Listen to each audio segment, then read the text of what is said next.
Shabby Gamer here, and welcome back to the WWE 2K16 Universe Series. Now, we'll start this video by saying this video will contain no Universe footage. This is going to be an 8-team tournament to crown our first Tag Team Champions moving into that Universe mode. So if you're looking for Universe mode footage, I should be uploading it next week once I've crowned all the champions, got all the introduction episodes uploaded, showing you guys who are on the rosters. Then we will start uploading our weekly shows. Should be, like I said, should be next week, so be sure to keep an eye out for that one. But who we got in this tag team tournament here this evening? And we got the New Day taking on the Wyatt family. We've got Tyson, Kid and Cesaro versus the Usos. The Miz and Mizdow taking on the Lucha Dragons. And the Primetime Players taking on the Ascension. Now, for a little bit of fun, I've done one of my other videos already, is that before this video starts right now, nip down to the comment section below and just type in a quick short message just saying who you think is going to win this tournament. I've done 6 of these so far, and I've only got the answer correct once. So I'm going to go for it first. I'm going to say Tyson, Kid and Cesaro. That's a bold one because there's a lot of great teams in this, and literally it could go absolutely any way. But I fancy Kid and Cesaro for this one. I think Cesaro is strong enough to sort of dominate this competition, as is and Tyson Kidd is very, very strong as well. So yeah, like I say, nip down to the comment section right now and just type in a quick message just saying who you think is going to win. And then at the end, we'll see who managed to get it right. So without further ado, let's get straight into our first match. So like I said, our first match will be the New Day, Kofi Kingson and Big E Langston, taking on the Wyatt family, Braun, Strowman and Erick Rowan.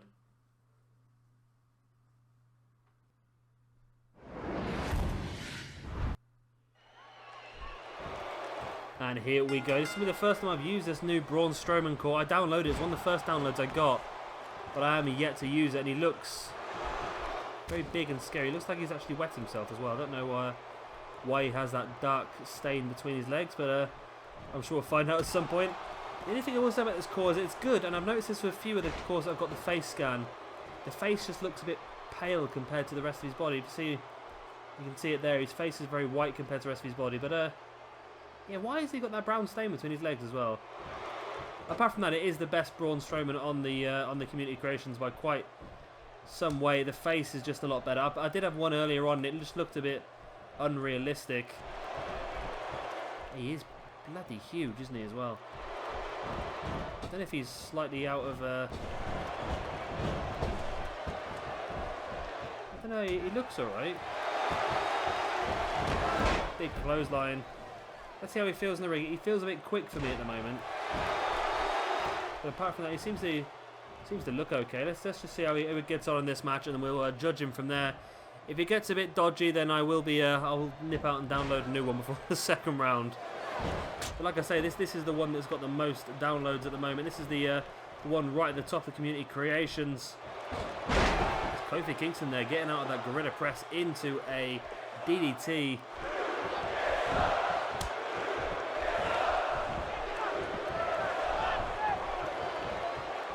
Braun catching now. Big E Langston has him up in that four-way slam position, but Big E with them elbows to the face. Now, one thing I have done in this video, and I'm hoping it doesn't make a huge difference, but I have just slightly upped the momentum in the matches just to try and see if we can get this tag team tournament to run a bit quicker, because I know the singles tournaments have been lasting anywhere between an hour to an hour and a half, so I'm thinking the tag team tournaments are going to last longer. So I've just sort of upped the momentum a little bit just to make sure the video doesn't go too long and you guys get bored before the end. Big E Langston catching Erick Rowan there with that big clothesline. So I'm just trying to judge now how big Erick Rowan is compared to Big E Langston, and how big Braun does look very big. But I think that's probably realistic because he is very, very big. I'm sure he's very, very big. Let's have a quick look on my other computer here.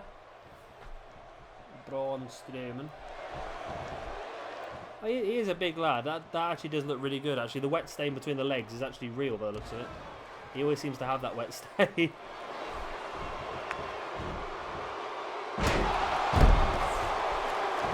Yeah, I've just loaded up my other computer now. It's not a wet stain, it's like a dark patch. Like a darker patch, but yeah, it's a really good core. I think the only thing I'm slightly worried about is his size. And he seems to be very, very fast. I might I might nip out and change his attributes a little bit before the second round, just to slow him down a little bit, make him a bit slower and a bit more big and powerful. That's going to be his key, is more big and power. He's not going to have a great chain wrestling ability or anything like that. He's just sheerly strength. But I think size-wise, he's actually not too bad. I think he looks very, very big in this match, but I think that's actually realistic to where he should be. I quite like it. I know he got a lot of hassle because he's come from nowhere and this, that and the other, but I quite like him. I think he's got a place in the Wyatt. I think without the Wyatt family, I don't think there's much point of him. But I think in the Wyatt family, he's quite perfect for it, really. He's got a hint of Heinerreich about him as well. You see Erick Rowan here just dominating Big E on the outside and sliding back in. Referee's already at a 7 count, but Erick Rowan makes his way back to the outside and breaks that count. Maybe not a best idea. I think Erick Rowan actually got his leg stuck on the barrier there. There's a bit of a glitch there for you. Big uppercut on Big E Langston. Yeah, I think this Braun is probably better than I'm giving it credit for at the moment. Size-wise, yes, it looks correct to me. I just got a video on the my other laptop right next to me, and it looks like he's a good little bit taller than Roman Reigns. So I think size-wise he's right. That darker patch in his leg, I think that's actually quite a good call. Actually, let me know what you think in the comment section below. Do you think this is a good Braun Strowman? Like I say, it's the most downloaded one. I think it is actually quite good. Now I've had a few minutes to get used to it. There we go, just slamming Kofi Kingston's face into the mat. That's an accurate move there. Erick Rowan into the ring now. I'd be interested to see by boosting the speed of the match up, what difference that's going to make to the actual length of the match. I know it's a tag team match, so they're probably not going to last as long anyway. Sorry, it's a tag team match, so they probably would normally last longer. So by boosting up the momentum, hopefully it's gonna keep it to a speed that we can get the whole video done without just taking too much time. Because I know you guys, just like me, we want to get all these champions crowned, want to have some great tournaments, but at the same time, we just really want to get into this universe mode. That's the main thing, really. That's the thing we're all working towards, getting straight into this universe mode. Of course, as soon as I finish this video, I will be moving on and doing the tournaments for NXT, more than likely. I think this will be the next one I do. I've got all the NXT already sorted. I've got the rosters I need and everything like that, so I can get straight into that one. And then from NXT, I'll probably go down to either Retro or Attitude Era. I've got a lot still to do. I want to try and get the universe mode uploading by the end of next weekend, which will be the 15th. So by the 15th of November, I want to have all these championship tournaments uploaded, and at least one episode of each of the weekly shows uploading as well. And of course, our first pay-per-view, which I'll tell you now, our first pay-per-view is going to be Ring of Honor, and it's going to be a pro wrestling guerrilla format. It's going to be Mystery Vortex. So essentially, we're not going to know any of the matches going into that pay-per-view at all. All we'll know is that the Ring of Honor Championship we defended, the Ring of Honor Television Championship we defended, and the Ring of Honor Tag Team Championship will be defended. Against who? We don't know. It's a mystery. What I might do is I might keep it for a mystery for myself. What I might do is I might put all the names. So, for example, I'll put all the main eventers into a hat, and then I'll just pull a name out, and whoever it is will get the championship shot. Same with the tag teams. I put all the tag teams in a hat, no matter who they are, if they're great, if they're not great, or anything like that. Just stick them all in a hat, and the one I pull out is the one that will get the championship match. That's my plan for the first pay-per-view, because basically it doesn't need much setup, and of course we're going to have an episode of Ring of Honor then straight into a pay-per-view. So this is great. This is quite a good format, really, just to, yeah, like I say, just to get us through that first week, and then the second week, I'm not sure. I think I'll probably stick to the same format we had last year. So our second week will probably be our first pay-per-view for the Attitude Era. It gives us a bit of time to build up, not a lot of time to build up, but enough to make some sort of coherent pay-per-view at least. Probably won't have many rivalries going into that. It would literally just be, all sort of championship matches, really. As you see Braun Strowman there with a great stretch muffler locked in. Is this going to be our first? No, it's not. Big E Langston manages to stay in this one. Now Braun taking Big E Langston up, and there's a huge powerbomb, really slamming Big E down with some authority there. And I'm starting to think I might need to change my mind. Like I said, oh, look at that. Like I said, my money was on Cesaro and Tyson Kidd, but now, after seeing how much Braun Strowman is dominating this match, I'm thinking the Wyatt family has a good chance. Braun again have a reverse suplex on Big E Langston. And the New Day could be out this very, very early on. And I will say, actually, just reminding myself, I'd like to say thank you to Jay, because these brackets were sent to me by Jay. This is the exact brackets that he wanted to see. And I don't blame him, because it is really good. There are a couple of teams that are missing, of course, but all of those teams will get their chance in due course. In due course. Jay has also suggested something that we will go ahead with on our first episode of Monday Night Raw, the first weekly show we will upload. Whoever wins this competition is going to get is going to have to defend their championship. Sorry, whoever wins this tag team competition will have to defend their championships. I'm getting my words right now. Against the team of Stardust and Goldust. That will be on our first episode of Monday Night Raw, so be sure to keep an eye out for that. That is something that will be happening, even though 2K will not allow us to make our own title matches yet, because they still haven't uploaded the patch. We will get that working. I've got ways to work around it, and that's what we'll do. I'll be able to cut it all together so it'll look half decent for you guys at least. As you see, the New Day really trying to take advantage here now. Braun on the outside, using that barrier just to try and weaken him down. Clever move here by the team of Kofi Kingston and Big E Langston. And the New Day wasn't really... I had them as a team in my Universe Mode 2K15, but I never really used them effectively. So that's probably something we could do a bit more of this year. Not quite sure what to do with them really. We could probably do a feud, really, but you can't feud a trios. So we'd have to either feud the tag team against somebody, or we'd have to feud an individual against somebody. So that's something we could look at. Or we could do something ourselves. We could probably make our own little trios feud. I'm not sure who they'll have to feud against though. We will have some certain. We'll have certain. I'm trying to think of the best way to say it. Certain stables that we'll be creating as we go through. We've got some ideas. I've had a few good ideas, and of course it does look like he's pissed himself, doesn't it? I've had a few ideas, and Jay's had a few cracking ideas as well that he sent me through, and those are definitely things that we'll be looking at doing. But like I said, I'm not going to rush into anything. We're going to slowly develop all these storylines. As there are a lot of glitchy moments. Did anyone else just see Big E Langston slowly just levitate up to the top rope then? As you see Erick Rowan across, just taking Kofi Kingston out. Trying to level up the playing field here as Braun Strowman and Kofi Kingston were brawling on the outside. And it's interesting to have the Wyatt family, because I really want to use them a bit more effective this year. I'm hoping... I've not actually tried the Universe Mode myself yet. I've not run a proper show or anything like that. I've skipped through a year just to see how it all plays out and that sort of stuff. So, yeah, I've not really used the Universe Mode, so I'm not quite sure what the cutscenes are like. But I was hoping that if somebody, say for example, Bray Wyatt is in a feud, I'm hoping that sometimes their stablemates might end up getting involved in the feud, even if it's just a case of somebody versus somebody with Bray Wyatt as the manager. So something on them sort of lines. I've got a feeling that that's not going to be the case, but that's what I'm hoping for. As you see, Big E Langston and Kofi Kingston starting to take a bit of control of this match now.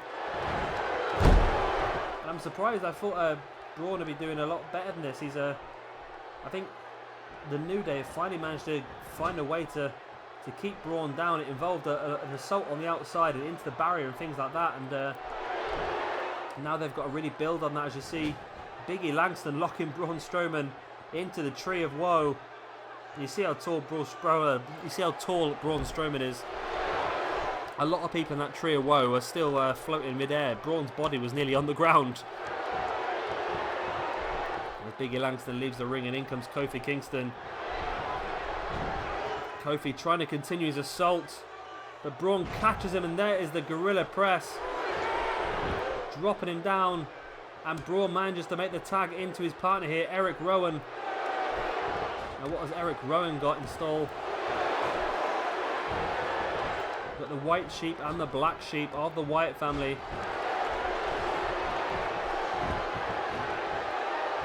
Kofi trying to climb, but Braun makes sure that he cannot.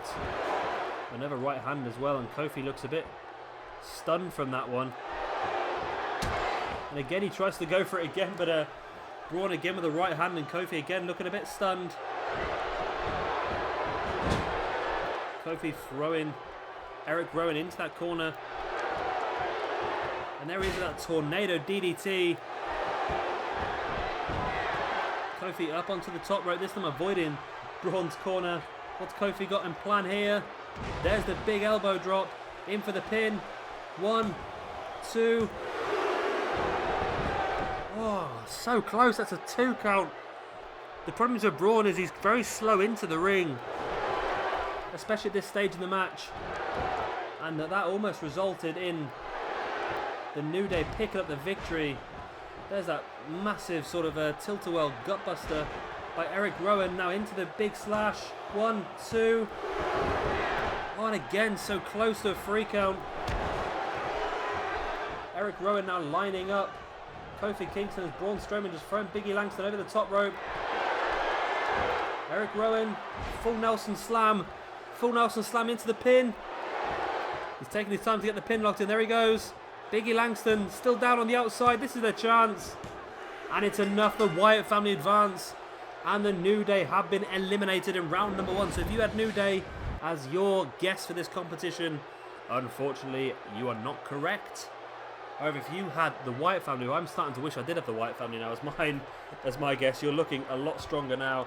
My guess is coming up in the next match, and that is, of course, Tyson Kidd and Cesaro, who will be known very, very soon in our universe mode as the Brass Ring Club. Suggestion by Jay.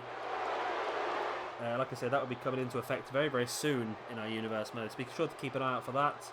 There's going to be a whole little storyline going along with that. It's not just going to happen for no reason. There will be a lot of backing up with that as well. But of course, the Wyatt family, I anticipate having a much stronger part in our 2K16 universe mode, the Wyatt family. Not only in the tag team division, but of course Bray Wyatt in the World Championship picture, and of course Luke Harper is going to be looking for some upper mid-card championships as well. We're looking Intercontinental Championship, United States Championship, but also I think Harper's at the sort of level where he can have his own feuds. I'm a real big fan of Luke Harper, and we'll definitely be seeing a lot more of him in the universe mode as well. I'm liking the ideas of things like Luke Harper versus Dean Ambrose maybe in a feud, or yeah, there's some great ideas. As you see, the Wyatt family here, really happy with that victory, and we'll be seeing them again later on this evening, at least once more. They'll be taking on the winners of our next match.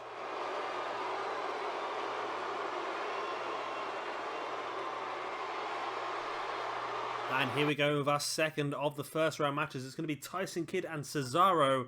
My pick to win this competition. They're going to be taking on the tag team of the Usos, which is going to be hell for me because I have no idea which Uso is I have no idea which Uso is which.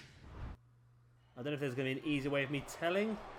They're going to have something written on their shorts maybe just to help me out, or doesn't look like they are. I need to find out which one's which. Hang on a minute, I'm just going to Google it. I'm pretty sure if I know which one has the face paint on which side of the face, it will work. I don't think it really matters too much, does it really? I'm going to guess in the ring is Jimmy, because it's generally Jimmy and Jey Uso, isn't it? I've got some ideas for the Usos as well. Again, not to give out many. So Jimmy Uso has the face paint on the left of his face, and Jey has the face paint on his right. So that's Jey in the ring right now. No, it's not. Jimmy is the Uso with the face paint on, if you look at him, the left-hand side of his face. So that's Jimmy in the ring now. Okay. Okay, I've got it now. That's Jimmy Uso in the ring and Jey Uso on the outside. And that is Cesaro in the ring. That's a lot easier for me. Cesaro is in the ring. Like I said, Cesaro and Tyson Kidd, my pick to win this competition. I'm not going to say I'm 100%. Like I said, there's a lot of difficult teams. I'd like to see Cesaro versus Cesaro and Kidd versus the Wyatt family. That'd be fantastic in the next round. There's a possibility that could happen, but there's also a possibility that one of the stronger teams here, the Usos, could find a win, not just here, but in this entire competition as well. That's Cesaro with that great powerbomb. Now bring in Jimmy Uso? Yes. Now this is Jey coming in the ring because he's got the face paint looking at him on the right hand side of his face. I know that now. Big DDT there by Jey Uso. And I wonder if the Usos could actually be part of our Cruiserweight division as well. There's a definite... I'll have to check in the game to see if they are classed as Cruiserweights, because the game's a little bit funny. I might end up just creating my own Cruiserweight Championship and just taking the Cruiserweight rule off and then just marshal it myself, really, because there's some people on the game that I would assume are Cruiserweights that the game has down as not being Cruiserweights, and vice versa, really, as well. It's got Santino Marella, apparently, is a Cruiserweight on this game, so I'm not quite sure why, because I don't really want Santino Marella going for the Cruiserweight Championship. It doesn't really suit him very much. And somebody that I really assumed was a Cruiserweight is Bo Dallas. Oh my god, I'll take it back. I thought Bo Dallas was a Cruiserweight, and I've just realised he's 6'1", 106 kilograms. He's massive. That's his build height and his build weight though, so he's not necessarily that big, but still. That has surprised me, that.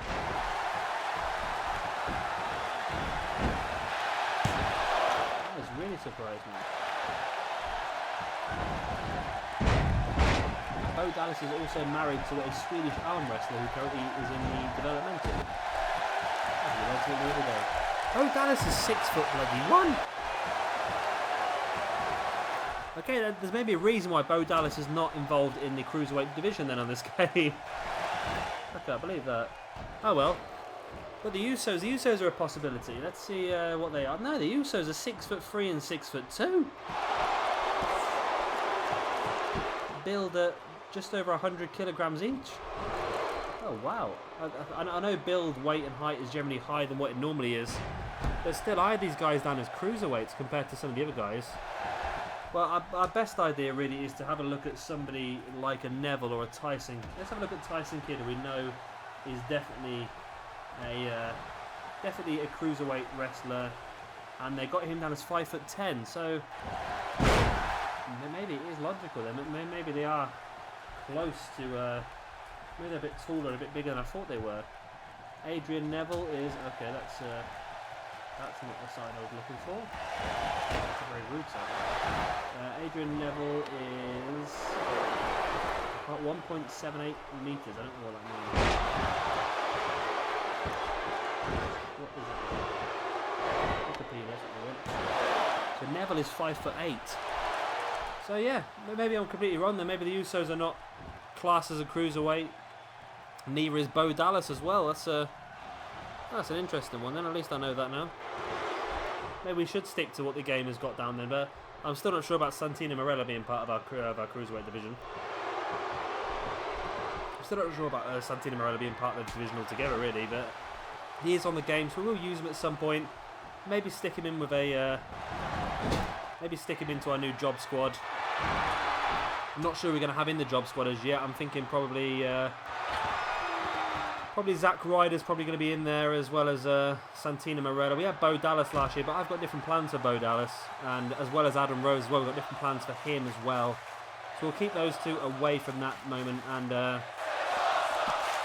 Heath Slater, we've got different plans for him as well. Like I said, we're going to try and keep it as level as we possibly can, but the idea of putting Zack Ryder and Santino together as a job squad, I know it might seem a little bit offensive to call them jobbers, but at the same time, it does put them in a tag team and it gives them a bit more relevance, because as singles competitors, they probably wouldn't get used in my universe mode at all unless I was trying to put somebody over who I wanted to pick up a couple of victories. So by, like I say, by putting them together as a tag team, they might get a few tag team matches as well, which would be very, very handy for them. Cesaro bringing... I forgot which Uso's itch again now. So looking from the right, that is Jey Uso in the ring. I'm going to have to write this on a little sticky note and put it on my desk, just so I know which one's which for the future. Don't want to get embarrassed, and I think on 2K15 I just kept calling him the Uso. The Uso spinning Cesaro around and takes him into a backdrop. And of course the Usos are part of the famous family that everybody's part of if you're Samoan in wrestling. Obviously sons of Rikishi, which I'm hoping I can use at some point in our universe mode as well. Also, oh, great uppercut there by Cesaro, just launching Jimmy Uso up into the air, Jey Uso up into the air and caught him with that big uppercut. But Cesaro took the pin a bit too close to the other Uso in the corner. Because of course that is Jimmy in the ring now. Jimmy Uso with the Samoan drop. They're bringing Cesaro back up to his feet, but Cesaro reversing. There's that big close. I do like that they've actually changed the format of a couple of matches, like the tag team one, for example. So if you go for a pin, then and the partners come running in, and there's a little bit of a heave-ho in this sort of stuff, which I quite like. But then it sort of locks both partners out of the match for a good sort of 30 seconds or so. So it means that it gives you a chance if you can follow up that pin with a second pin. And you'll see here what I mean. Look, Cesaro still looks to continue the... Oh, maybe not. Maybe not then. I say he still looks to continue the assault. As a great submission hold locked in there by Tyson Kidd. Is this going to be enough to finish off Jimmy Uso? Hey, Jimmy Uso, I got it right. Jimmy Uso makes it across. And he makes in the tag. No, he doesn't. He decides against it. He crawled back to his corner and decided against making the tag. Probably not the best idea. But he does manage to take the lead over Cesaro. Now going in for the pin. 1, 2. I need 2 count. And of course Cesaro and Tyson Kidd are going to be involved in our NXT roster as well. So they'll be involved in that Tag Team Championship tournament. I'm not quite sure yet. Cesaro will definitely be involved in the NXT Championship tournament. Not sure yet whether I'm going to put Tyson Kidd in for the Heavyweight Championship alongside Cesaro, or whether I'm going to put him in to our new mid-card championship, which I've got planned in. Let's see what I've got down on my list at the moment. Saying that, I think we might put Tyson Kidd into our television championship brackets for the NXT TV title. Going to be a championship we're bringing in ourselves, a mid-card championship for NXT. I think that's going to be a good idea. I'm going to put him into there as well. I've already got Baron Corbin, Colin Cassidy in there as well. I'm just trying to use some of the bigger guys that didn't get a chance in the NXT championship to get a go in this one. So I'm going to put, like I say, I'll put Tyson Kidd into that as well. Got done now. I should also be putting... Who else could I put into that tournament?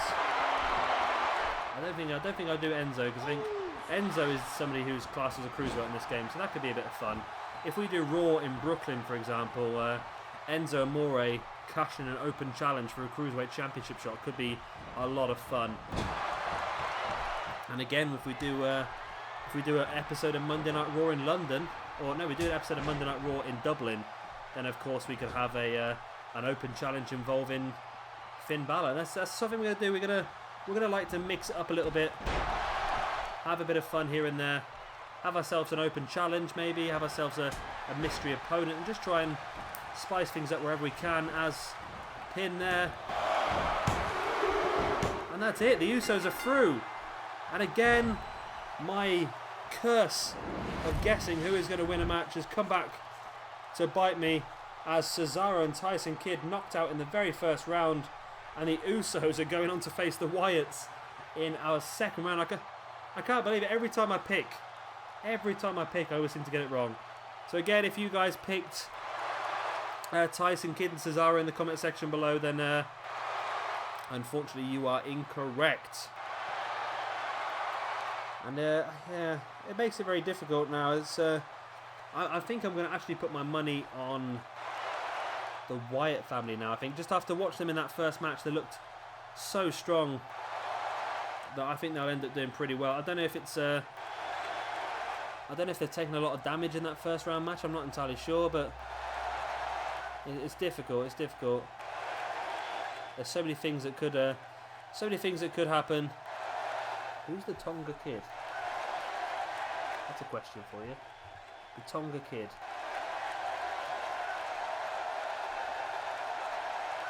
I have no idea who the Tonga Kid is. If you know who the Tonga Kid is, please let me know. Oh, it's Seeker.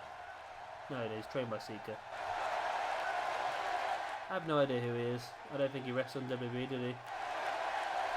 Oh no, he was. He wrestled at WrestleMania 4. So I've just realised he's related to the Usos, the Tonga Kid. The Tonga Kid is Rikishi's brother. Is Umaga Rikishi's brother as well then?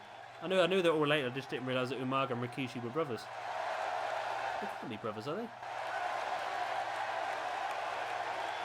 The sons of Rikishi and nephews of the Tonga Kid and Umaga, and cousins of fellow WWE wrestlers Roman Reigns, Rosie, The Rock and Yokozuna. Yeah, you learn something every day.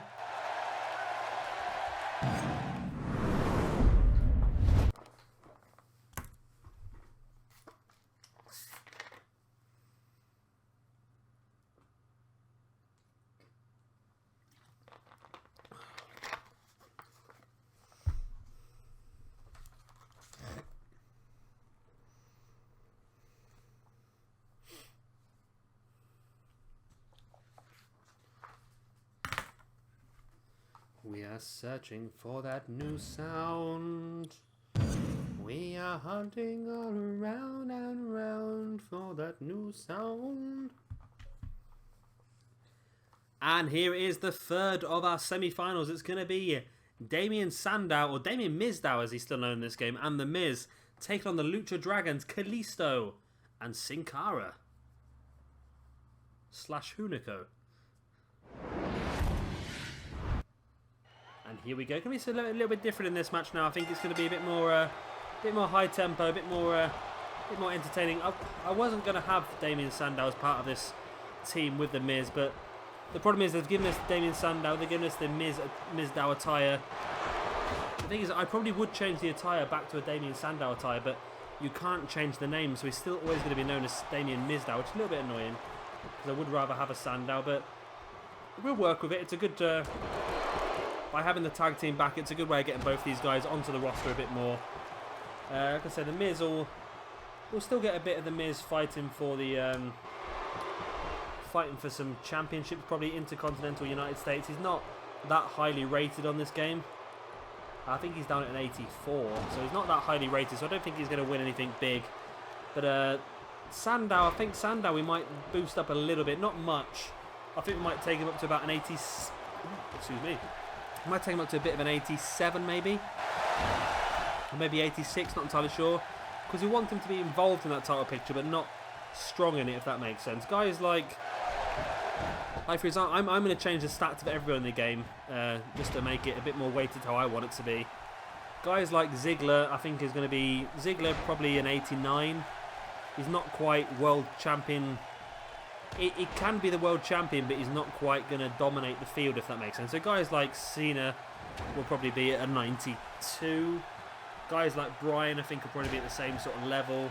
Guys like Lesnar, you're probably looking at about 94, just to get a little bit higher than the rest, because he does dominate. Yeah, like I say, guys like Ziggler and Bad News Barrett, and those are the ones that are sort of on the cusp. And your Sheamus as well. I think they're going to be like an 89 to 90. I'm thinking Intercontinental guys, you Luke Harpers and stuff like that, I think they're going to be around about the 87 to 88 mark, and then we'll go from there really.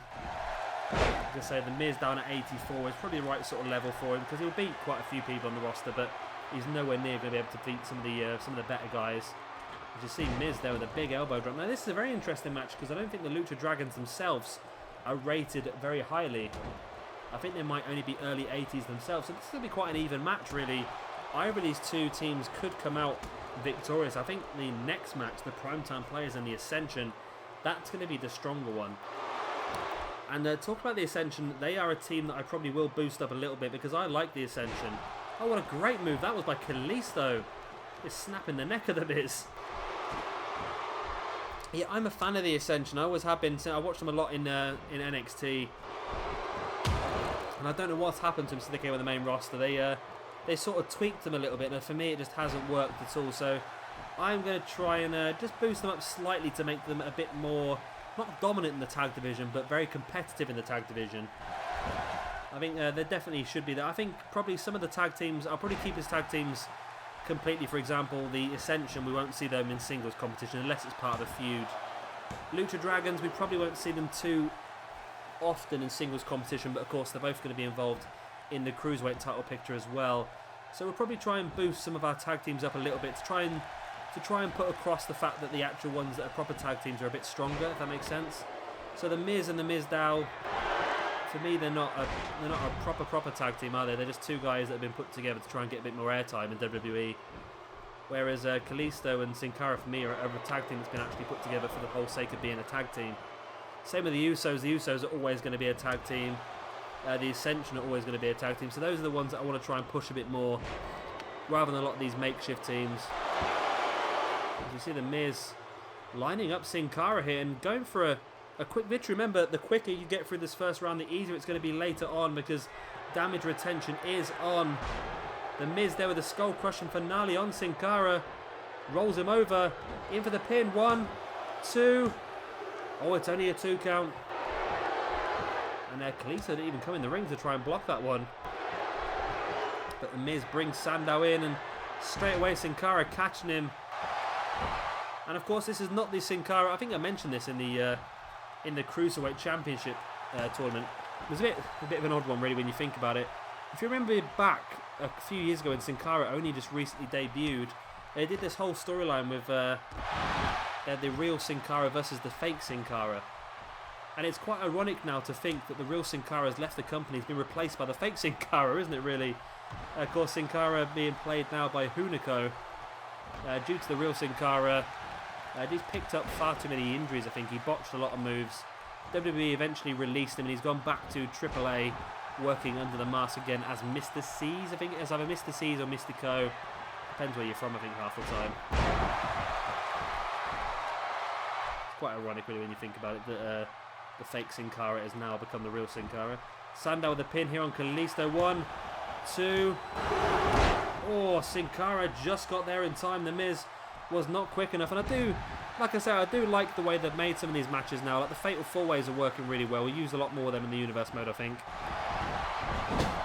And of course, the tag team matches seem to work a lot better as well. Only because, sort of after a pin, everyone gets involved in a bit of a fight, and it's a lot easy. The one thing that's I've noticed in this tournament here this evening is that everyone seems to be using that superplex off of the top rope. That's the 3rd time we've seen it in 3 matches now.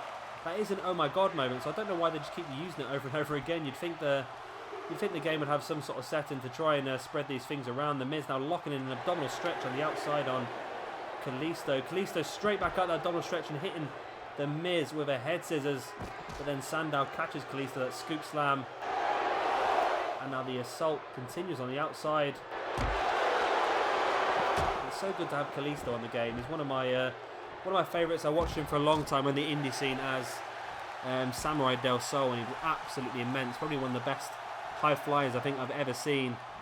He's been a little bit watered down in the WWE, I think. I don't think they allow them to go for so many risks because of fear of injury and things like that. So he's been a little bit watered down, but still, you can essentially say that he is still a fantastic competitor. He still pings out some amazing high-flying moves, and hopefully we'll see a lot more of that in our Universe mode, especially with our new Cruiserweight division. Be great to see the likes of Kalisto versus Neville, maybe for the Cruiserweight Championship, or just all sorts of things like that. It's going to be absolutely fantastic.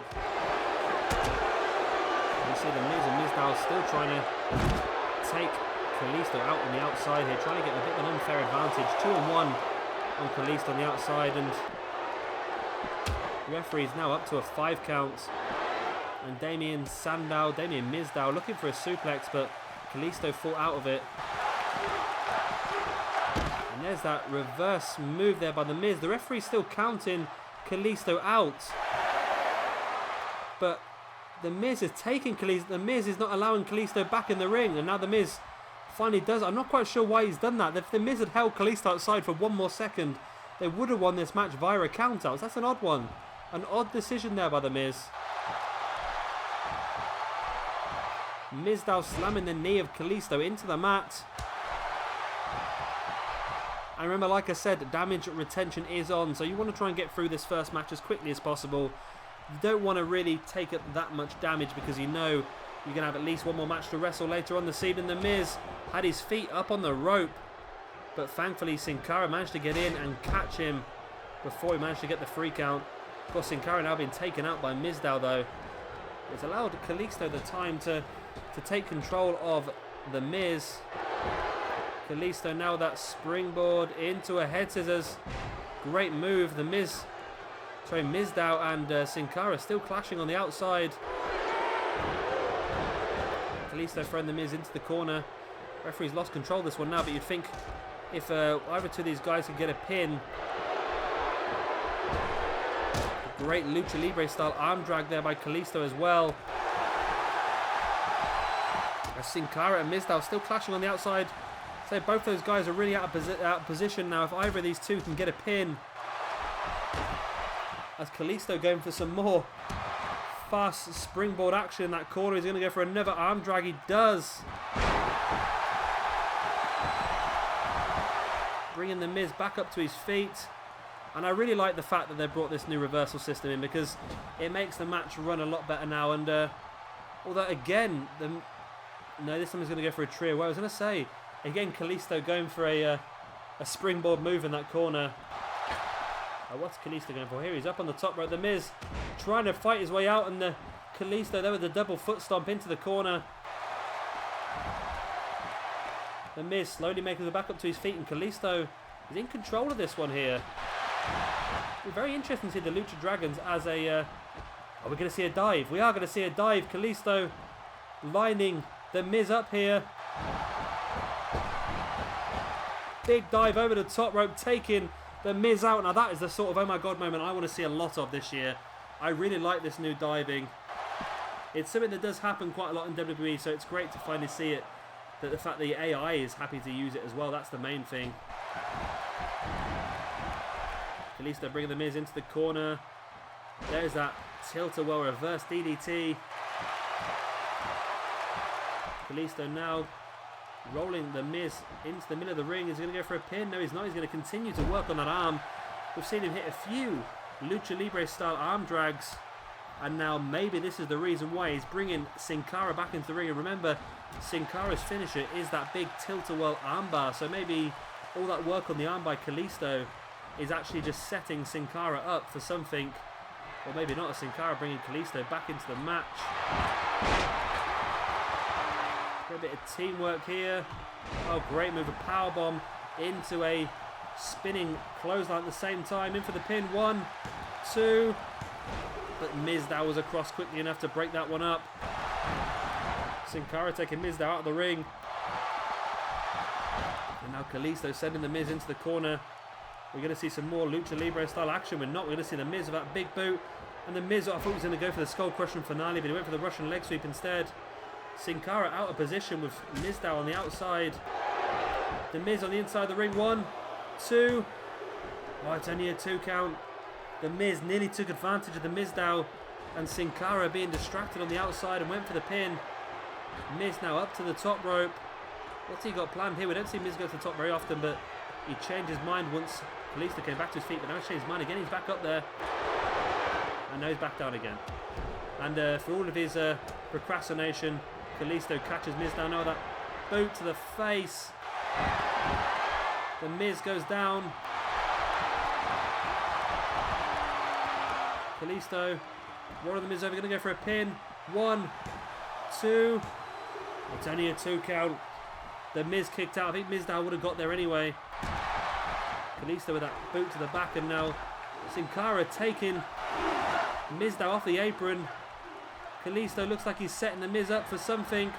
Salida del Sol in for the pin. He has the legs hooked. 1, 2. Oh, but Sandow with a kick to the chest of Kalisto, breaking that pin up. Kalisto nearly picking up the victory there. Unfortunately for the Lucha Dragons, Sin Cara was out of position, making them back to the corner. And I think that's what cost them really. If Sin Cara was in position... Oh, great springboard 450 with a corkscrew as well.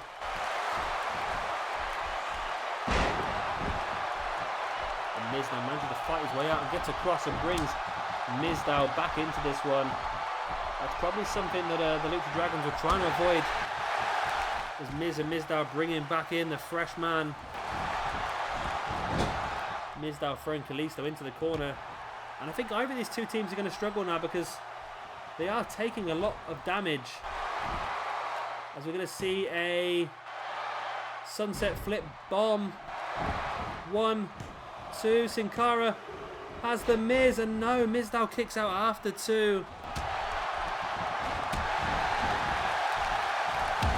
I don't know how this match is still going. I don't know how all 4 of these guys are still going, really. We've still got one more first round match after this one. Kalisto with that shining wizard. Now bringing Mizdow back up to his feet. Oh, Mizdow fighting back though. And Kalisto catching straight with that jawbreaker. Now Kalisto's been in this ring for a very long time now. I'd imagine he'll be trying to get the tag out at some point. Kalisto with that Russian leg sweep. Sin Cara have the referee distracted. Kalisto now around the back of the Miz, or of the Mizdow even. Russian leg sweep there by Mizdow on Kalisto once again. Find it an easy sort of an easy way to fight out of some of these moves.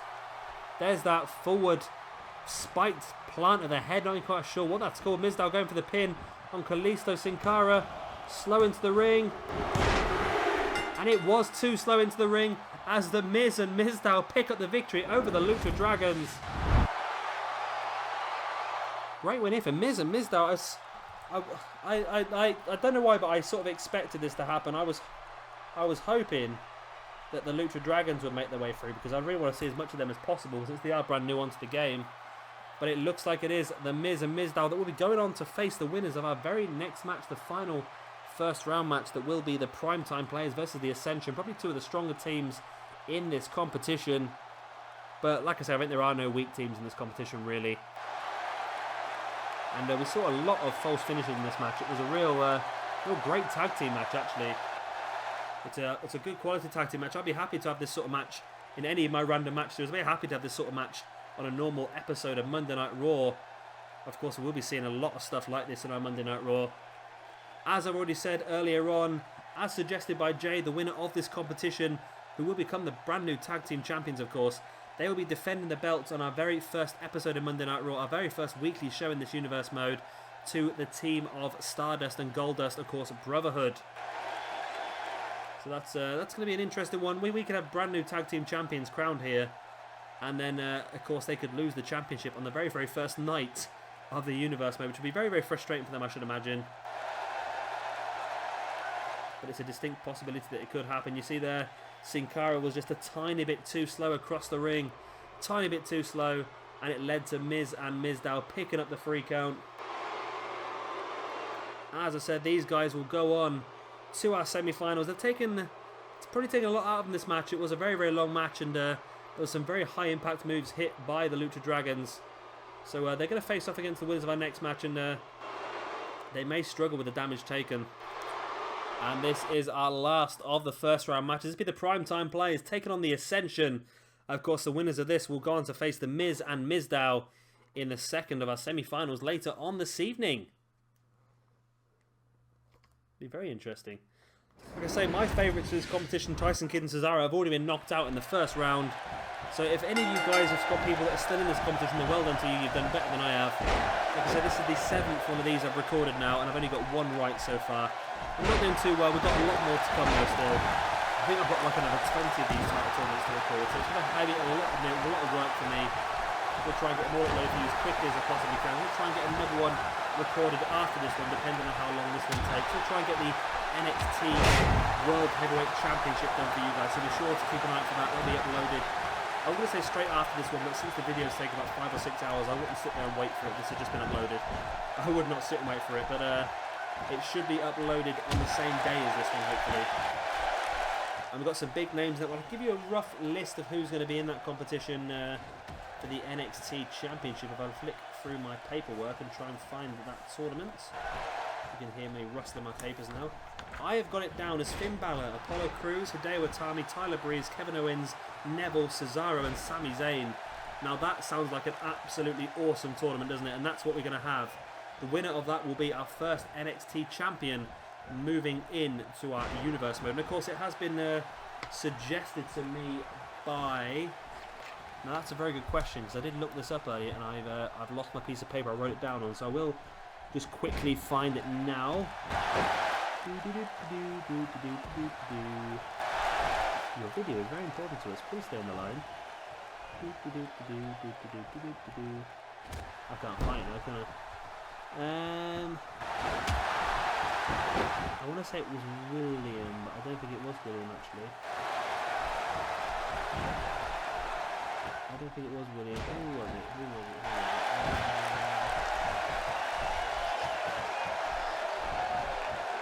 Somebody suggested to me that we do a 6-man over the top rope battle royal for the NXT Championship. But obviously, we'd already had the NXT Championship planned down to be decided in this tournament. So we've sort of come to the agreement that it'd be great to have on our very first episode of NXT. It'd be great to have a over the top rope 6-man battle royal to become the #1 contender for the NXT Championship. That's a really good idea. I thought that was really good. So that's what we'll do. I'll try and find out who it was that suggested that. Of course, if it was you, then let me know in the comment section below, because I'm struggling here. I did have it written down on my piece of paper, but I thought I didn't realise it was written on the same piece of paper as something else that I no longer needed, so I threw that piece of paper away. But like I said, I've got all my old comments here, and I'm just trying to flick through them and see if I can find who it was that suggested it.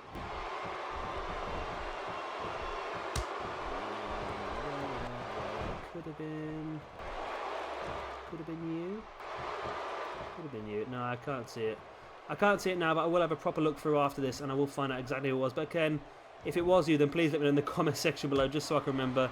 Obviously, I'll give you a shout out when we do our episode of NXT. Like I already said, I've got next week off of work, so hopefully by the end of next weekend, I will have every single championship tournament uploaded, and at least one episode of every of the weekly shows, and of course our first pay-per-view, which, as I've said earlier, will be Mystery Vortex. That's going to be a Ring of Honor pay-per-view. It's going to be a Ring of Honor pay-per-view, that one. It's basically, we're going to go into it not knowing any of the matches. I'm not going to know the matches myself. We're going to allow it to be booked by luck, really. So what I'm going to do is, obviously we know that the Ring of Honor Championship defense will be our main event. We know the Ring of Honor Television Championship will be on there as well, and we know the Tag Team Championship will be defended as well. Apart from that, we've got 4 other matches to fill. So what I'll probably do is I'll probably put all of the match types into a hat. I'll pull out a match type, and then from that I will pull out enough competitors out of a different hat, and we'll just basically book whatever match. It could be anything. It could be completely random. It could be really random. We could end up with a match like, we could end up with Matt Jackson versus Nick Jackson in an Extreme Rules match. That's something that could happen. We could end up with AJ Styles versus one of the members of Bullet Club. It could literally be anybody versus anybody. So that's what we're going to do. Obviously, I'll draw everything out live here. I haven't got a camera or face camera or anything like that, so I'll just do it. You'll have to trust me that what I'm drawing out over the microphone is absolutely true, and it will be. Like I say, it's going to be fun and exciting for me as well. What I'll probably do is I'll probably draw them out. I won't tell you who it is and what match it's going to be. We'll have to just sit there and watch the end. That's what they do in Pro Wrestling Guerrilla. Literally, the fans sit there, the music starts, and the people come out, and that's when they find out who's in the match and what sort of matches it is and everything like that. So that'll be a nice bit of fun there for us. And that's going to be our first pay-per-view. That's mainly because, like I've said earlier, it takes no setup at all, really. You don't need to crown #1 contenders. You don't need to build any feuds or anything like that. And Ring of Honor is a perfect roster for doing that, because everyone's so capable of putting on a fantastic match without any storyline behind it. So that's a great way of doing that. And probably on our second week, I'm thinking we'll probably do in our second week, we'll do the Attitude Era, and then I'm thinking I'll have to check and go through, because what I want to do is I want to try and coincide the retro roster with our bigger pay-per-view. So I want to ensure the retro roster is in the same month as SummerSlam, same month as Royal Rumble, same month as Survivor Series, same month as WrestleMania as well. And then NXT will be the opposite month. So those two are going to share a slot like I did last year. Of course, we've got 6 brands and only 4 pay-per-view slots per month. So Ring of Honor and Global Force will share a spot. So one month it will be a Ring of Honor pay-per-view, the next month it will be a Global Force pay-per-view. Of course, those two rosters overlap quite a lot anyway. And then the retro roster and NXT will share a slot. So every 1 month it will be retro roster, and the next month will be NXT, and vice versa, vice versa. But what I'm going to do this year as well is for the bigger pay-per-views such as SummerSlam, as we see the fall of man there by the Ascension. Victor going in for the pin. Is this going to be enough to knock out the primetime players? Connor's across, takes out Titus O'Neil, and it is. The Ascension picked up a hugely quick victory here against the primetime players, while I was still talking bollocks. And the best thing is I can't even remember what I was saying now. Oh yes, I was telling you about my my plan for the pay-per-views. I'll get into that again when we get into our first semi-final. We'll have a quick look at the brackets after this match, and then I'll continue explaining the concept of the pay-per-views that we've come up with. And yeah, it was a very, very quick win for the Ascension. And you know what? Based on the fact that damage retention is on, I now fancy the Ascension to go the whole way, because they had a very quick and easy match here. Plus, they've got the Miz and Mizdow in the next round, and Miz and Mizdow went through quite a long match against the Lucha Dragon. So the Ascension looking quite strong here, and I'm quite happy with that. Like I said, I like the Ascension. I think they've been unfairly portrayed in the main roster. They were absolutely fantastic at NXT, and what they've done with them in the main roster, I've got no idea. They've tweaked them slightly, but they've just tweaked them so much the wrong way, and it just seems to have destroyed their characters. But I want to use them a lot stronger. Of course, if you saw my 2K15 universe mode, we did use them a lot stronger. They were part of a huge returning stable, and that's something that I might relook to do again this year. But of course, we will play that across slowly and surely. And here it is, the Fall of Man. This is what finished it off. You see Konnor and Victor. One goes high, one goes low. Reminiscent, a very similar style to the old Eliminators finisher, Total Elimination. And you see try and break up the pin, but Konnor just took him out. And this is another reason why I really like the Ascension, is that they seem to have their own winning motion, whereas a lot of tag teams don't. It's good to see, especially with a championship as well. And I'll tell you what, they look so much better. They look so much better than what they did on 2K15. And we could be seeing this a lot tonight. And maybe even with Konnor holding 2 belts. Who knows? And here we are, as promised, a quick look at the brackets before we hit our semi-finals. We're going to have the Wyatt family, Braun, Strowman and Erick Rowan, who defeat the New Day in the first round, taking on the Usos, Tyson Kid and Cesaro. We're going to see the Miz and Mizdow, who defeated the Lucha Dragons, taking on the Ascension, who we just saw walk all over the primetime players. And as I just said, this is going to be the first of our 2 semi-finals. This is Erick Rowan and Braun Strowman of the Wyatt family taking on the Usos in any order. I think that's Jimmy on the left and Jey on the right. I think.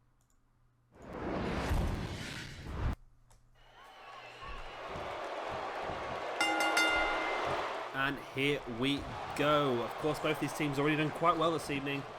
The Wyatt family did very well, actually. I thought the New Day would be quite strong in this one.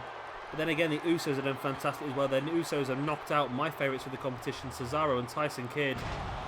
You see like a Phoenix Senton style move there by Jimmy Uso. Great move there. So as I was just saying towards the end of the last match about our pay-per-view situation. So essentially the Attitude Era and Current Day roster are going to have a pay-per-view every single month, as we did in 2K15. The Attitude Era's pay-per-view will be in the second week of every month. And the Current Day roster will stick to exactly as the game has got set in there. We'll have the 4th pay-per-view of every single month, and we'll probably stick to the same concepts as well. The only thing I think I'll leave it as the same concepts as well. For the other 2 slots, so week number 1 is going to be shared between Ring of Honor and Global Force Wrestling. So 1 month it will be a Ring of Honor pay-per-view, the next month it will be a Global Force Wrestling pay-per-view, and of course we will do at some point as well we will do a joint pay-per-view as well, which is definitely worth doing. But of course, a lot of these superstars on Ring of Honor and Global Force this year are going to be working both rosters anyway, so it's not exactly a major problem for those. The other slot, which is week number 3, we're going to share between the Retro roster and NXT. So the Retro roster is going to have all the bigger months. So they're going to have the SummerSlam month, they're going to have the Survivor Series month, they're going to have the They're going to have the they're going to have the Royal Rumble month and the WrestleMania month, and then obviously the ones that are in between as well. And then NXT are going to have all of the other months. That's a... What? What just happened there? The Usos have taken out the Wyatt family very, very quickly. That I saw this tag team move, but I didn't think it was going to be enough. You see Jimmy throwing up Erick, Rowan, dropping him onto Jey's shoulders into that big Samoan drop, and Braun is just too slow to get into the ring here, just too laboured, and it was just a 3 count already. That's very, very interesting. The Usos are going on to the final here this evening to fight it out for the tag team championships, and they've walked through this quite easily. And now my thought is, are they going to take a lot more energy into this final than the winner of our second semi-final? That's going to be a very interesting situation to see. The Usos are going great conditioning, and they've got a very, very good chance of picking up the tag team championships here this evening. And here is our second semi-final for you. It is the Miz and Mizdow, who defeated the Lucha Dragons, taking on the Ascension, who walked over the primetime players.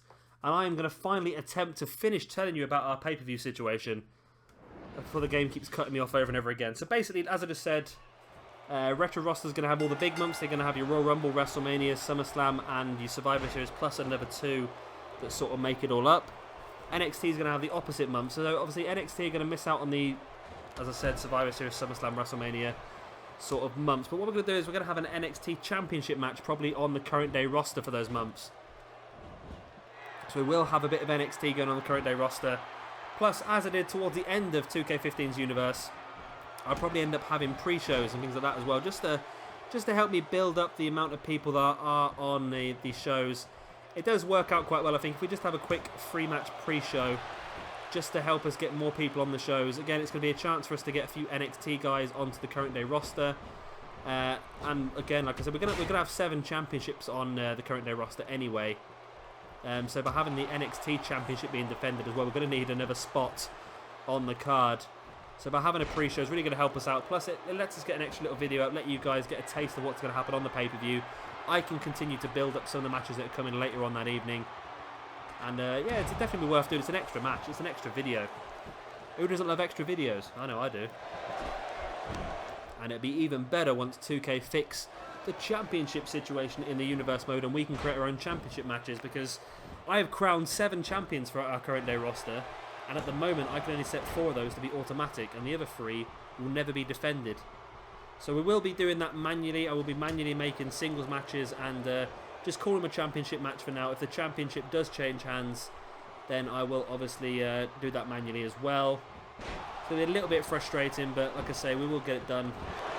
It will be possible, and I think it's going to be enjoyable still. But I think after that, if we get the patch, it's going to make a big change. As Victor up on the top rope, the Miz trying to crawl away and gets far enough away from Victor that makes him decide against going for the dive. Now Victor throwing the Miz into the Ascension's corner. We saw earlier on the Ascension with a big tag team move, but this time it looks like Konnor drops down and allows Victor to continue the assault himself, locking the Miz into the Tree of Woe. And now just pushing his foot across the face of the Miz. And of course the winners of this match will go on to face off against the Usos in our final this evening, and that is to crown our first ever tag team champions here in the current day roster. So it's going to be... I like the Usos. I think they're a really good team, and I do want to see them in our tag team division, but they just really frustrate me. And what I might have to do is I might have to go into the attires and just like stick a big Jimmy or a big Jey down the leg so I can actually know who's who.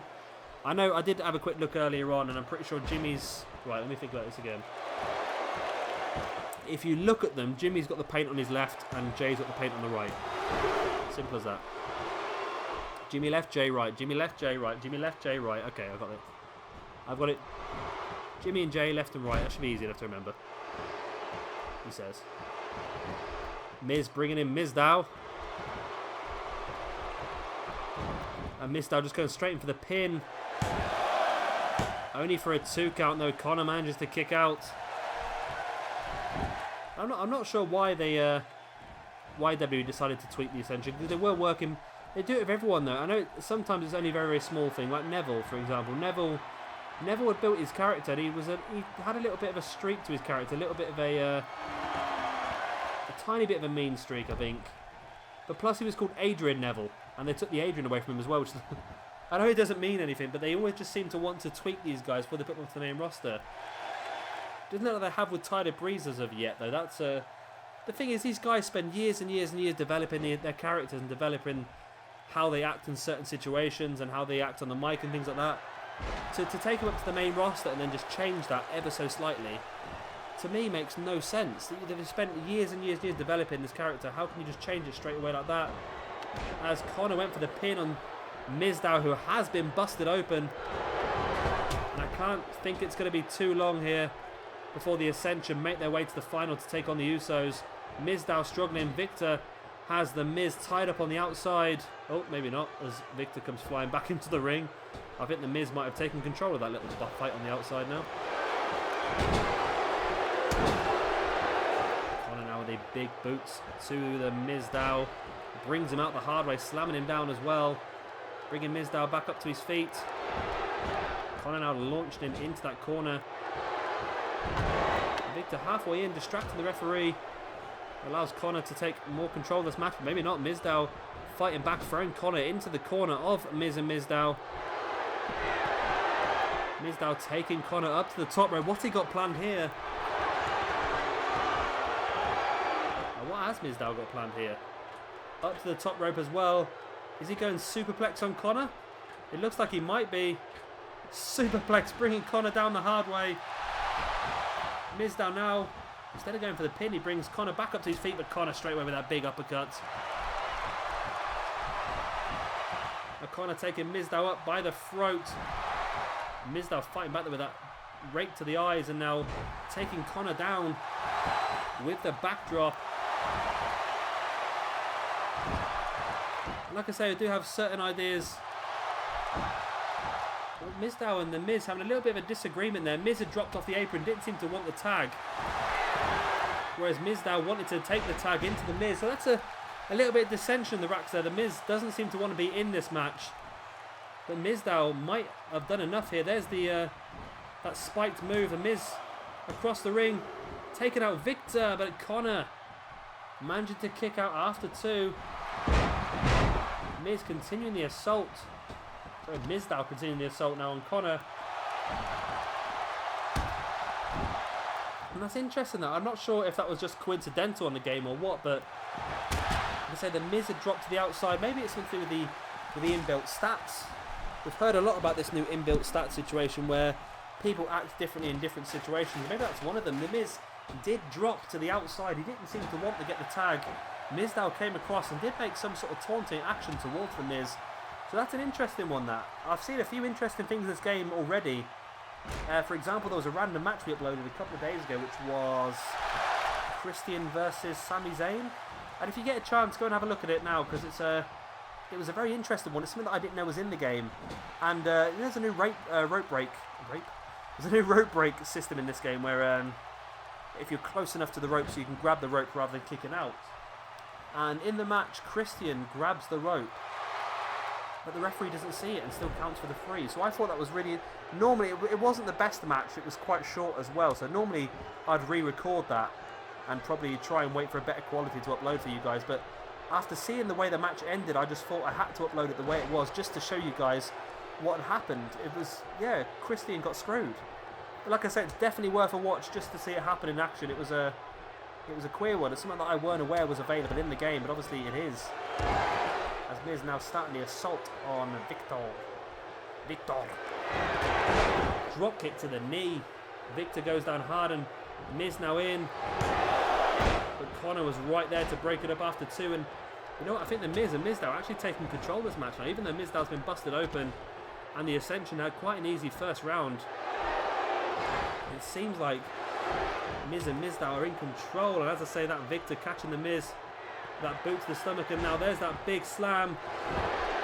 Victor with the pin, 1, 2, and Sandow was out of position, wasn't able to get into the ring quickly enough, and just as I'm saying, Miz and Mizdow are in control. The Ascension pick up a huge victory. And the Ascension are going on to our main event now this evening to face off against the Usos for them tag team championships.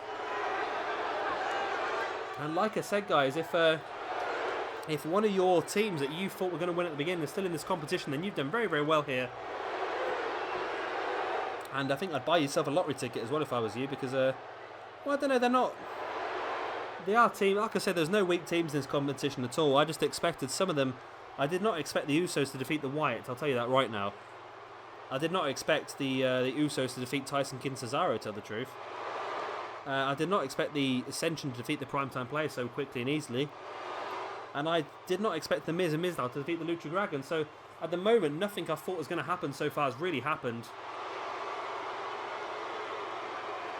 We see some more of the replays here, and I'm so surprised really that the way this match finished off, because it looked like the Ascension were really in trouble, but Victor just catching. I've noticed these replays seem to go in slow motion at the end now. Victor catching the Miz inside the ring. There you go, Mizdow eliminating Konnor there. The Miz was lining up Victor, but Victor fought the Miz away. Boot to the stomach and then caught him right here in this big trip slam. See, in for the pin, but Sandow just took a few seconds to really understand what was going on. Then as he tried to make his way into the ring, he was just too slow. Just too slow by Sandow. Of course, probably struggling because he has lost a lot of blood in that match. He was busted open pretty early on. Probably lost a lot of energy from that, but it's no real excuse. He should be getting across, and he should be saving that for his team. He really should. But we are going to see the Ascension again this evening, and they're going to face off in our very, very next match. So keep tuned for that one. Of course, the big one's coming up next. It's the Tag Team Championship match.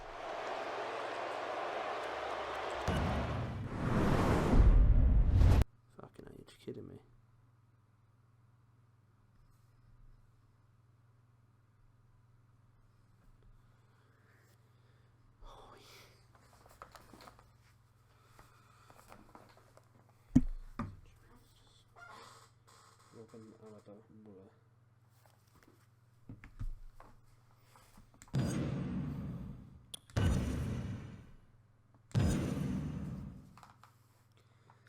And here we go, as I just said, we're going to see the Usos versus the Ascension. The winner of this match will be our first tag team champions moving into our universe mode, which should be very, very close to being uploaded now. After this episode, the next on this playlist will be an introduction episode, just showing you who is on the roster, the tag teams we've got on this roster, and then just basically just random bits about the pay-per-views and things like that as well. And then straight after that, we will have for you, as we're going to have the Tag Team Championship match in Brisbane, Australia. That's an interesting one. Straight after that, we are going to have our first weekly episode. So that's going to be great. But of course, I've got the rest of the Championship tournaments to upload for you first. I've got 4 tournaments in NXT. I've got 3 in Ring of Honor. I've got about 5 or 6 in Global Force Wrestling. And I've got about another 7 or 8. I think I've actually got 8 in the Attitude Era. So, like I said, I've got next week off work, so I'm hoping by the end of next week we will have every single championship tournament uploaded alongside one weekly show of each as well. Of course, Fallout 4 does come out next Tuesday as well, so hopefully I'm going to be uploading a lot of Fallout 4 footage next week as well. So I have got an incredibly busy time ahead of me next week. I've got a week off work, but I still think I'm going to get absolutely tired out every single day just to try and get all this stuff uploaded. But don't get me wrong, it's stuff that I really enjoy doing, so it's not exactly going to be difficult for me. I'm just doing what I would... If I wasn't recording these episodes, I'd probably still be doing the same thing. I wouldn't be talking to myself in my flat as I do a lot now. But I would be uploading all this... I would still be playing all these games. I wouldn't necessarily be uploading them, but we'd have everything being played. And here we see the entrance of the Ascension. I'm looking forward to this. First time I'm going to see... the entrance of the Ascension in the 2K16. And so far it's looking pretty good. I'm quite liking it. The graphics on this game are so much of an advance from what we had in 2K15. Of course, I've not only skipped from 2K15 to 2K16, I've also moved from the PS3 up to the PS4, so it's a massive difference for me. The graphics are immense. The actual quality of the matches. For you guys that have seen my 2K15, and for you guys that just sat there and watched AI versus AI matches on 2K15, they were terrible compared to how good these matches are this year. The way they've The way they've developed the reversal system to make there less reversals per match. The way they've done the chain wrestling, they've slowed the whole match down. The stamina system, just everything has made the actual match quality a lot better. So if there's one thing I can say about 2K this game, they really have, like I said, improved the match quality. The only thing is the actual quality of the game is struggling a little bit. Like I said, there's quite a few glitches, there's quite a few things missing, which is very frustrating. As we see what is being fought for tonight, the 2 tag team championships there. We've got the Usos versus the Ascension. Right, and here we go. I've had to re-record this match due to a really, really dodgy one in the last match. Basically, in the last one, the match started. I think Jey Uso and Konnor started to fight on the outside, and Konnor ended up getting counted out within like less than a minute the match started. So obviously, I've re-recorded this one because that was a really, really terrible ending, and I really want to make sure that the tag team champions going into the universe mode are actually going to be worth it. I think if I don't know why that keeps popping up for. I have no idea who that is.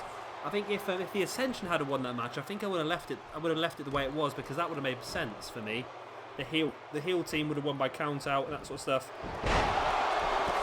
But yeah, for the Usos to win by count out, it was essentially cheating.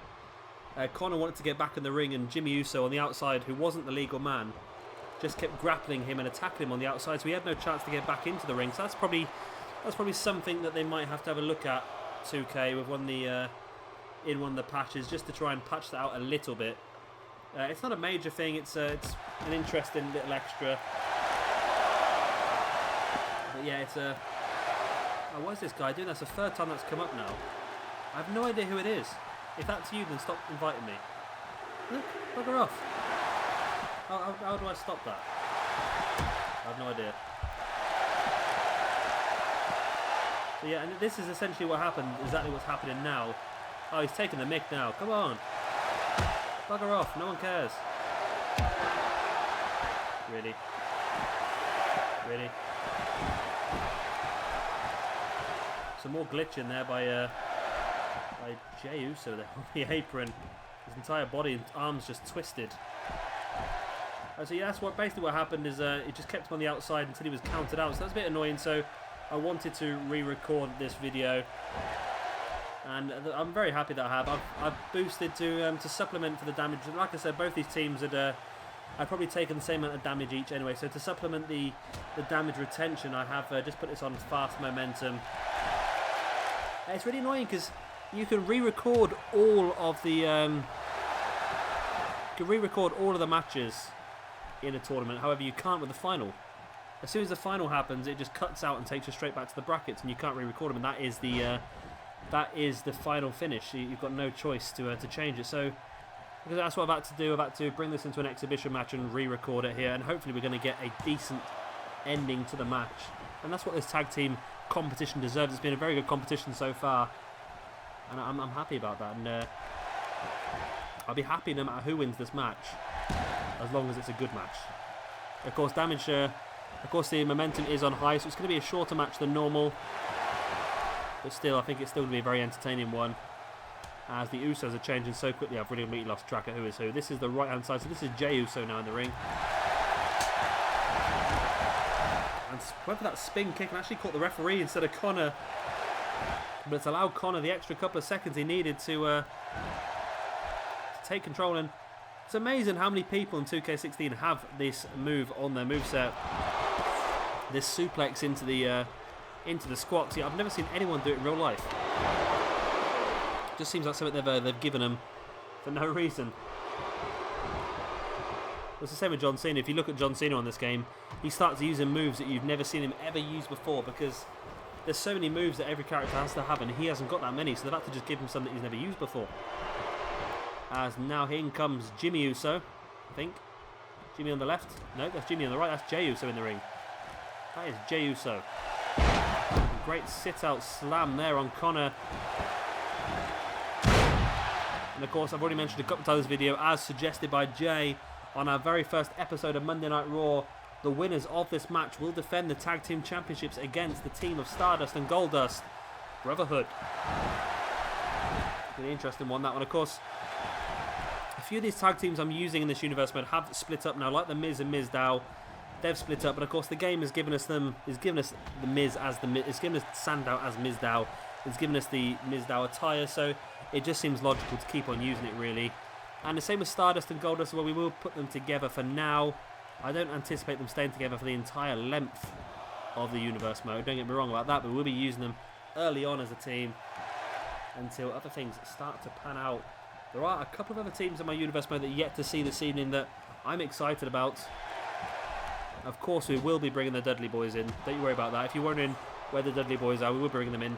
I'm just waiting for a decent Bubba Ray Dudley core because there's absolutely stunning Devon cores on there. They're absolutely spot on. But the Bubba Ray Dudley ones are really, really strong. I don't know why they look so rough. There's Konnor coming across and brings in his partner Victor now surveying the damaged Jey Uso. Throwing him into that corner. Jey's fighting him away now. Russian leg sweep by Jey Uso.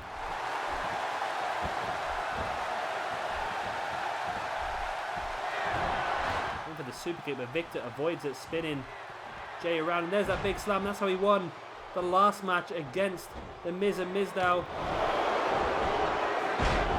Oh, he got the rope break. He got the rope break, and the referee saw it. Konnor had come in and he'd taken Jimmy Uso out of the match. But Jey, fantastic ring awareness, knew where that bottom rope was and caught it.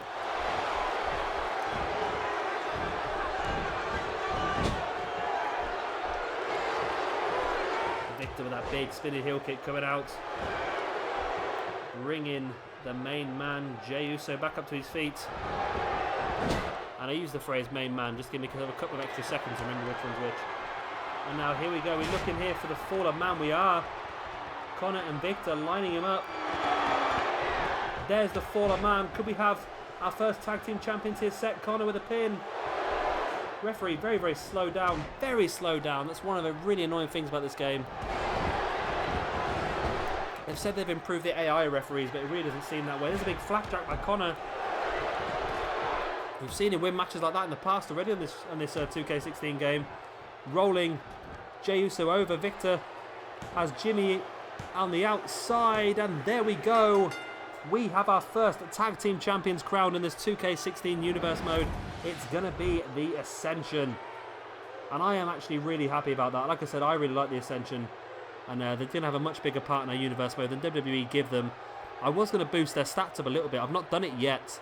They're still rated quite low on this game. I think they're rated like 82, 83. I think so. They're not rated that highly. So we will be giving them a slight stat boost just to make them a bit more of a force to be reckoned with. Because I like the idea of maybe the Ascension versus the Wyatt family and a lot of things. I think the Ascension versus Goldust and Stardust on our first episode of Monday Night Raw is going to be fantastic. It's going to be a great clash of styles. Remember, Stardust as well at the moment in real life has the Cosmic Wasteland stable alongside the Ascension. So that's going to be an interesting concept. And I'm really looking forward to this now. We've got all of our champions crowned for the current day roster. As I said, there will be an introduction episode uploaded at some point over the weekend just to give you guys an idea of exactly who we're working with, the teams we've got, the pay-per-views we're looking at, what sort of format we're going to have, pre-shows, NXT, everything like that is all going to be on that. Should be the next episode on this playlist, so keep an eye out for that. But of course, like I said, I've already got all of the championship tournaments to record for the other shows. So like I said, by the end of next weekend, we should be completely up to date.